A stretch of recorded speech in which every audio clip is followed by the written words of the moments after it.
सरीगला पंचुक आउ कार्तिक मास भिजा आखिरे घर को बाहुड़िले हबिशाली पुणी आर वर्ष को अपेक्षा चौरा मूलरू आउ संचरी आसबनी कार्तिक महात्म्यर गुंजरण देखिबाकू मिलिबनी सेही बाहा प्रसारित भावोत्सव नृत्य कार्तिक सरिबा परे हबिशालींक घर बाहुड़ा जेमिति श्रीक्षेत्र माटी को किछि समय पई निस्व कर देइछि।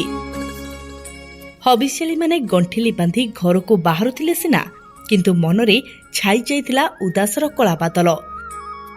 मासे काल रहणी मध्यरे अजणारू अंतरंग पालटि जाइतिबा बांधवी मानकु छाड़ी चाली जाउतबार व्याथा सेमानकु मर्माहत करुथिला।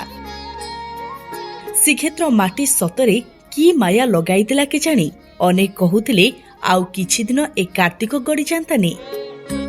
बालेश्वर जलेश्वरु आसिथिबा 87 वर्षिया चारुबला भुइया कहिसंती महाप्रभुंक माटीरे कार्तिक मासटा केमिति चालीगला जानी हेला नाही। लागुछि बाप घर को आसिथिलु दिन सरीगला पुणी सासु घर को फेरी जाउछु। आसिबा बेले लक्ष्य थिला मास सारा महाप्रभुंक दर्शन करिबु महाप्रसाद खाइबु भजन कीर्तन रे मजी जिबु किंतु ए सब भितरे भी बहु अचिन्हा लोक केतेबेले अंतरंग पालटि जाइतिले जानी हेला नाही। घरर माया बंधन छिंडे आसिथिलु किंतु एठी भी माया छाड़िला नाही। एकाठी मिसी भक्ति रसरे भिजु भिजु संपर्क एते गाढ़ होई गला जे कालीठु आउ काहा मनरे सरसता नथिला।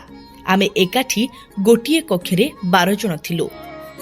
जण जण होई विदाय नेबा बेले आखि बोलो मानु नथिला, पाद अटकी जाउथिला।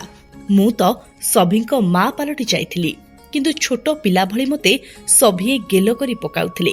एहा कोन केबे भूली हेबो।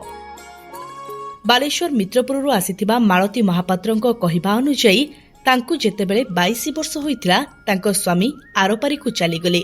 पुओ 5 वर्षर होइतिला। जीवन में बहु झड़झंझा को से सामना करिसेंती किंतु हबिशाली शिविर आसिले से कथा मनरू पासुरी होई जाए। एठी नुआ संपर्कर सेतुटीए गढ़ी हेबा आगरू भूसुड़ी जिबार जंत्रणा भी कम नुहे। अल्प दिन रे संपर्कर सुताखिय मजबूत होई जाए। एते दिन रहिछि किंतु दिनटीए भी घर कथा मने पड़ी नाही। केही नथाई भी लागुथिला मोर एठी समस्ते अछंती। जेबे पूर्णिमा निकट हुए मन भारी लागे। आज लुहरे कानी भिजी जाइछि। बरगढ़ आसिथिबा रीना गंतायत कहिसंती प्रथम थर पई श्रीक्षेत्र रे कार्तिक व्रत करिबार सुजोग पाइछि। प्रतिटी मुहूर्त को उपभोग करिछि। किए नानी बोली डाकुथिला तो मु काहाकू मां बोली डाकुथिली।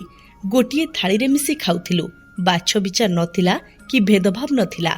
मासे पूर्वरु केही काहाकू चिन्हि नथिले किंतु केही दिन रे पालटि जाइथिले आपणार। घर बाहुड़ा बेले आखिरु निगिड़ी आसुथिला विच्छेदर लुह। कोलाग्रत होई विदाय जणाउथिबा बेले परस्पर भिजा आखि को कानीरे पुछि सांत्वना देउथिले। Bureau report SMCT news.